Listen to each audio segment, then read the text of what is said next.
திருவள்ளுவரின் வழியில் வாழ்ந்து வாழ்வின் உன்னத நிலையினை அடைய திருக்குறளோடு நாம் என்னும் இந்த நிகழ்விலே இணைந்திருக்கின்ற உங்கள் அனைவருக்கும் முதற்கண் வணக்கம். குறள் எண் 1049, அதிகாரம் நல்குரவு. கணிதமேதை ராமானுஜம் தனது சிறு வயதிலேயே யாருடைய உதவியும் வழிகாட்டுதலும் இன்றி வியப்பூட்டும் வகையில் கணிதத்தின் அடிப்படையான உண்மைகளை கண்டுபிடித்தவர். ஆனால் அவர் பிறந்தது முதல் மரணம் வரையில் வறுமை அவரை நிழல் போல் ஒட்டி உறவாடி அவரை வாட்டி வதைத்தது. பல நாட்கள் உண்ண உணவின்றி தண்ணீரை மட்டுமே குடித்து வளர்ந்தார். ஒரு நாள் ராமானுஜரின் தாயார் ராமானுஜர் பள்ளிக்கு செல்வதற்கு முன் சாப்பிட தயாரான போது வீட்டில் உணவு இல்லை. அவரது தாயார், மாலைக்குள் அரிசி வாங்கி சமைத்து வைக்கிறேன், இரவு சாப்பிடலாம், அதுவரை பொறுத்துக்கொள் என வேண்டினார்.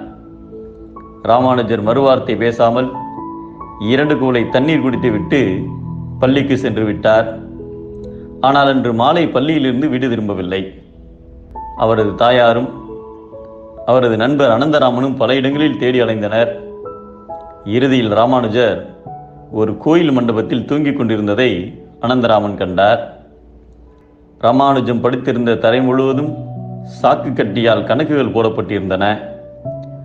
அனந்தராமன் அவரை தட்டி எழுப்பியதும் திடுக்கிட்டு எழுந்த ராமானுஜம், என் அனந்தராமா, நேற்று நமது கணக்கு வாத்தியாருக்கே விடை கண்டுபிடிக்க தெரியாத கணக்கை நான் கனவிலே போட்டு பார்த்து கொண்டிருந்தேன், போட்டு முடிப்பதற்குள் எழுப்பிவிட்டாயே என்றார்.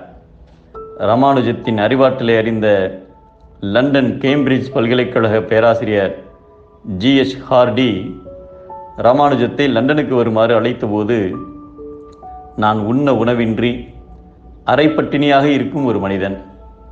எனது மூளையை பாதுகாக்க எனது வயிற்றுக்கு உணவு தேவையாக உள்ளது, இதுவே எனது முதல் தேவையாகும் என்று பதில் எழுதினார். ராமானுஜத்தின் வறுமை நிலையை உணர்ந்த ஹார்டி தனது சொந்த செலவில் ராமானுஜத்தை லண்டனுக்கு வரவழைத்தார்.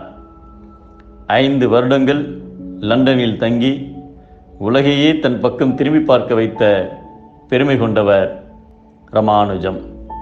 ஆனால் அவருடன் 2 கலந்து காச நோயும் வந்தது. தனது வாழ்நாள் முழுவதும் வறுமையின் கோரப்பிடியில் சிக்கிய ராமானுஜம் தனது 33 வயதிலேயே இம்மண்ணுலக வாழ்வையும் இழந்தார். ஒருவர் நெருப்பின் உள்ளே இருந்து கூட உறங்கக்கூடும், ஆனால் வறுமை கொடுமைக்குள் சிக்கினால் சிறிது கூட கண்மூட முடியாது என்பதை நெருப்பினில் துஞ்சலும் ஆகும், நிரப்பினுள் யாதொன்றும் கண்பாடு அரிது என்கிறார் நம் தெய்வப்புலவர் திருவள்ளுவர். வறுமையின் விளைவு கொடுமை, வறுமையை ஒழிப்பதே பெருமை.